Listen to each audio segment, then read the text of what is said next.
receipt card. The next stop is Kinkakuji Temple.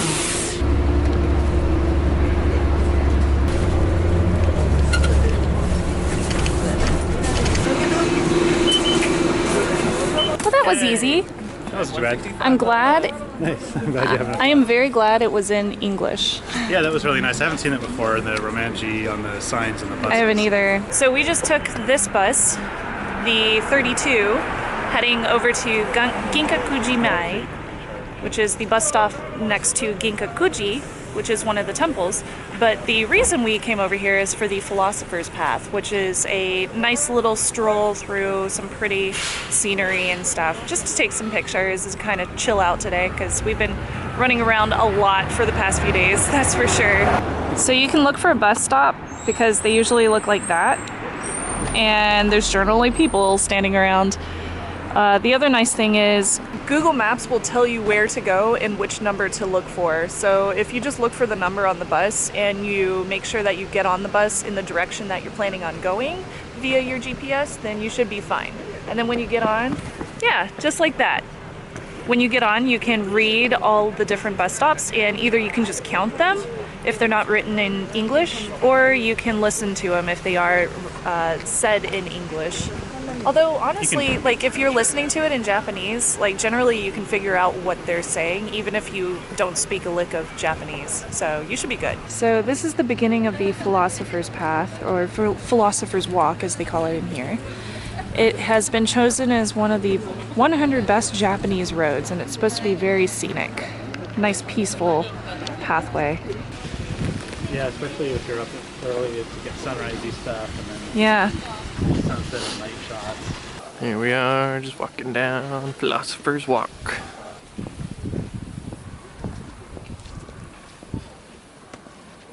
Getting some B-roll for the show. And that is some pretty bad B-roll. I hope she cuts that. God, she's weird.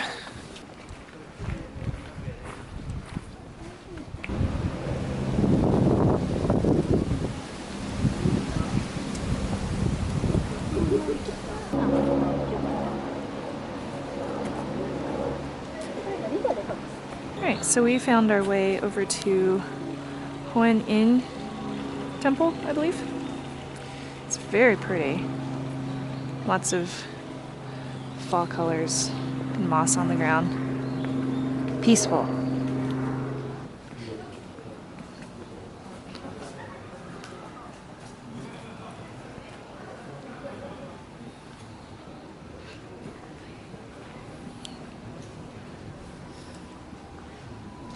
Oh, cool.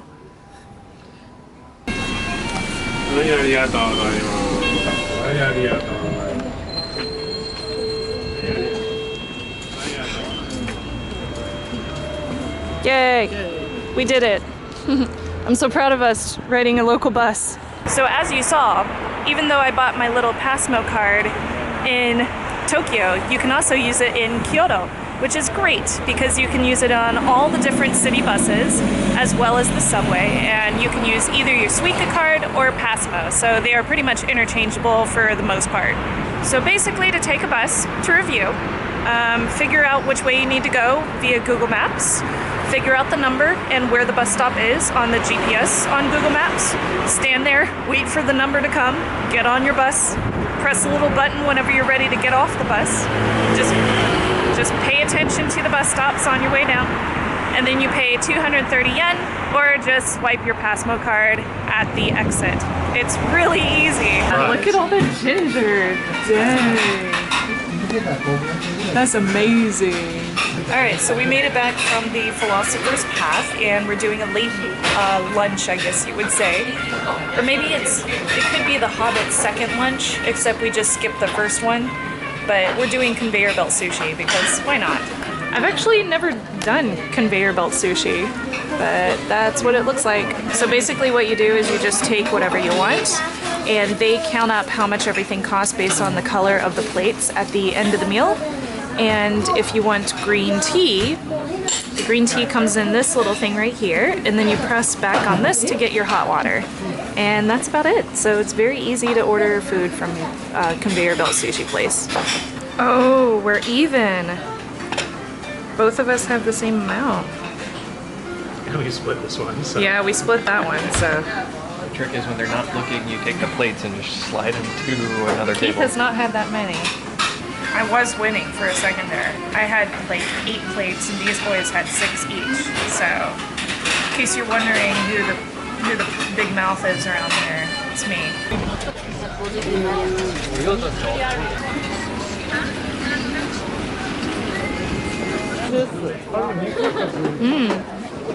Yum, food everywhere.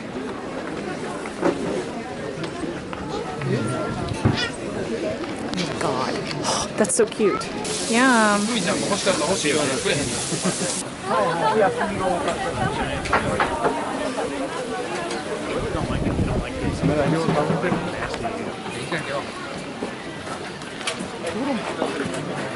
All right, we made it.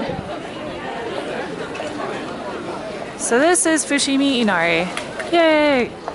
This is where everybody takes the photos, and it's rare to actually see it with nobody in the picture. I just so happened to get a great photo of that split back there with nobody in the picture. I was very, very proud of myself.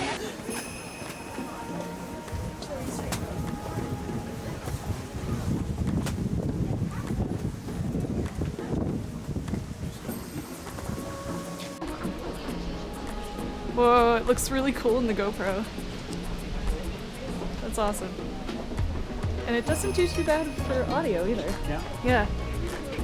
So if you take this little ramp right here, it leads up to a very small shrine, but it's really pretty back there. That's where I got a lot of pictures last year. Aww. So cute. Alright. Ready to do some more walking?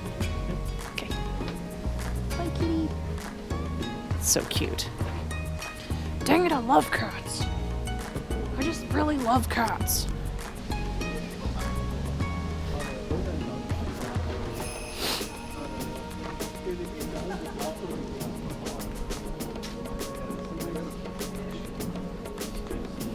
I didn't see any of them before, but there's a ton of cats here. Hi, kitty.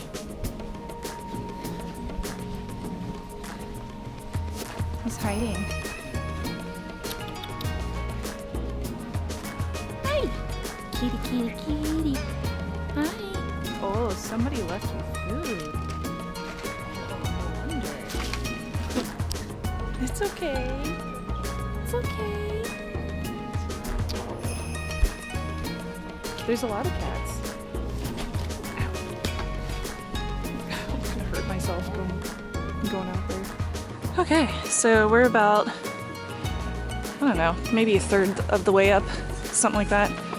We took a break to take some photos, and now we're on the way, all the way up. Nice thing about Fushimi Inari Taisha is that it's free.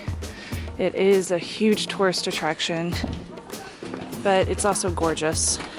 So no surprise why.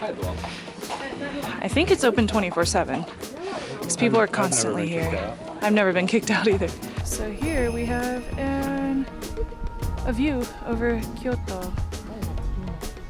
You can see the moon up at the top, and then Kyoto down below. And if I turn down here, you can kind of see the pretty fall colors. It's beautiful. So I took a few photos, and I'm hoping that they'll come out once I start editing in Photoshop later this week or next week, maybe on the plane ride home. That's always possible. Where's my husband? There he is.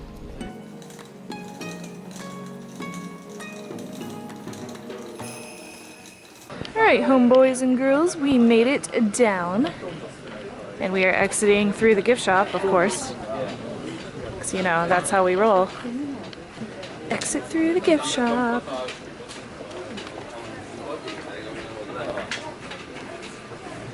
All sorts of cute little things. Whoa. What in the world is that? It's a gift shop shrine. Dude's hot deceived. Not. I think it says hot deceived. It's weird, if you take the exit route down, it just kind of like plops you out into this shopping area slash all these small little alleyways. Kind of strange. We both noticed that there's a bunch of LED lights. There's a bunch of LED lights now around the entire part of Fushimi Inari Taisha at night. So if you're walking around at night, like, it's really, really well lit up. As opposed to, you know, what, a few months ago when there were just a bunch of orange lights. So it almost takes away from the awe part of it at night. It's just too bright. So we just wrapped up here at Fushimi Inari Taisha, and we were walking down the road and we found this coffee shop. It's called Pico Coffee, and it was named after this traveling guy who made a book called The Lady and the Monk, which is highly recommended by the guy that runs this place. It just opened up like 10 days ago by a guy who just so happens to be from Oakland, which I thought was really cool.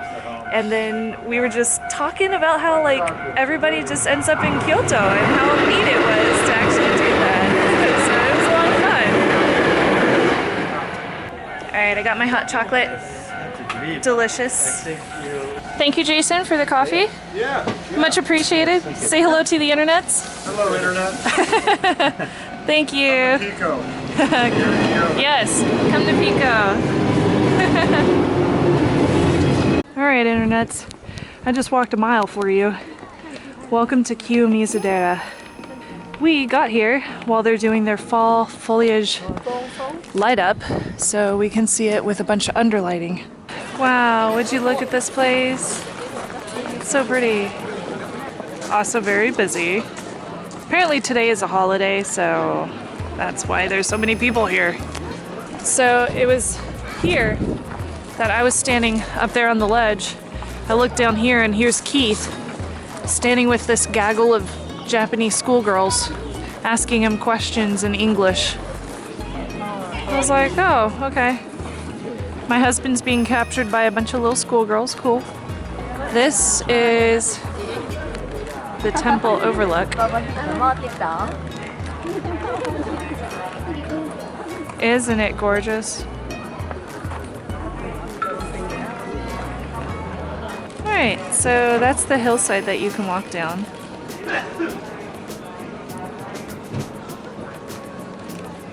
Walk all the way down there. Wow.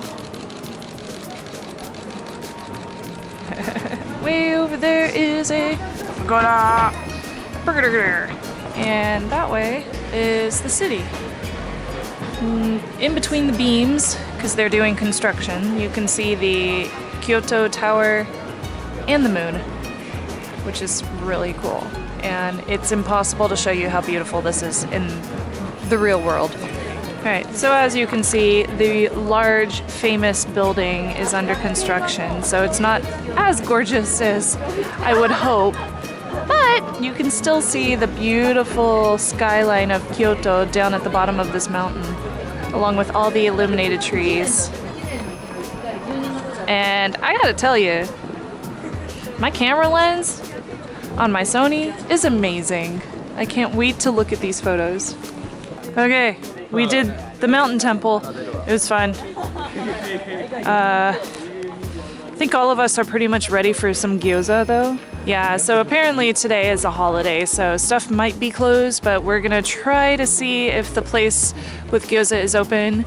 It's the one that Patrick Beja took me and Keith to last year.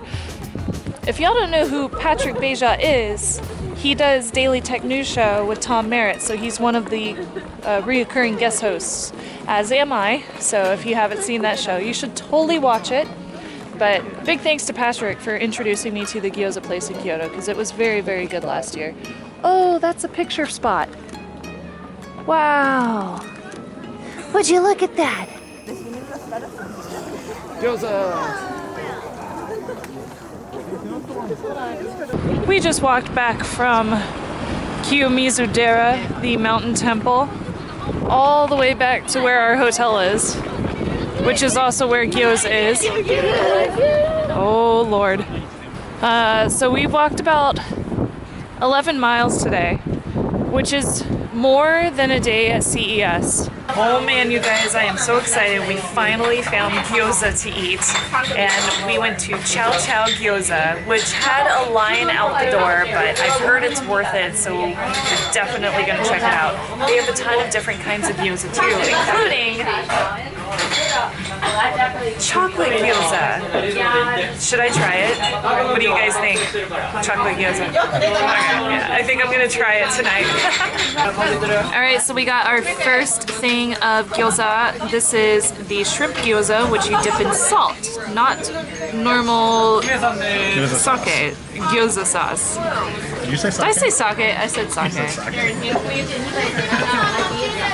I meant I've only had half a beer. What is this bull? And I got the set. That comes with beer, cucumber, and 16 of the regular pork gyoza because I am not super exciting, but I know I like pork gyoza. The chocolate gyoza has arrived. 4D and then it goes 3D. So I got it with vanilla ice cream, and those are the chocolate gyozas. So let's see how it tastes. I had the same thing in Morocco. Oh, it is warm. I rented one because nothing I had worked in Morocco. Oh, really? Yeah. Wait, so they had the pocket Wi-Fi? Yeah, but like it was a rental, so it was totally I had to have a plan. But then, like, It's really good. is it like Yeah. especially for pocket I was a little worried, but it tastes like grape. Oh, really? Good. Okay, so I am trying a mixed beverage with this Kinobi Kyoto dry gin. And it has the passion fruit mixed in with it. So it's a nice little fruit cocktail. And Russell is trying a... This is a What are you having, a shot? whiskey. Yeah, I'm having a neat Whoa. Ocean 12 whiskey. Looks like it was made in the 70s That's seriously fancy. in Japan. And they haven't sold this since when? Sometime in the 70s. Whoa. But it's from a very old distillery that I'm not sure is still around. That's a pretty bottle. But it's just something that I figured would be something unique to try. Yeah, dude. It isn't something you can have at a bar in the US. So. Totally. Good stuff. So after we went to dinner tonight, we decided to stop by a place called Bar Cordon Noir. And basically the way I found it was just typing in bar to Google Maps, and then we went to the closest place. And I was like, hopefully it's good. So yeah, they have like chill piano music, and it's really warm in here, which is nice because it's cold outside. But at the same time, it's really late at night and it's making us really tired. So all of us are like, oh, we should go to sleep. But again, they have a cover charge, which a lot of bars do in Kyoto, have a cover charge. So at the same time, we're like, maybe we should just stay awake for a little while. Oh no. Oh, we got a drunk girl. Oh, that poor girl got so drunk. Both her and her boyfriend, or whoever that They're is. both pretty sloshed. Yeah, there's a very sloshed couple here. You can't see my eyeballs. All right, so we finished up tonight, had our drinks. We're happy drunks right now. I think that's yoimashita. So we're gonna head back to the hotel and go to sleep. And then tomorrow, we're gonna get up early. We're gonna take a bullet train up to Tokyo and go shopping all weekend. No, actually, I'm really excited about this weekend because I'm going to the Studio Ghibli Museum, which I'm so stoked about. So I'll have to do a video on how to get tickets there and what's the best way to get the tickets and how to get there via the train, because there's a whole thing that you need to understand with how to get tickets and how to get there. So it's a thing. But for now, we're going to head home for the night. We're tired because we're old people. Like and comment if you enjoyed these videos. Please do subscribe if you have not already. I'll be back tomorrow with another vlog. Until then, don't forget to hit the little support links down below if I remember to put those in the description. Otherwise, I started my own Patreon, so feel free to check it out if you want to support my Starbucks addiction. I will see y'all tomorrow. Bye!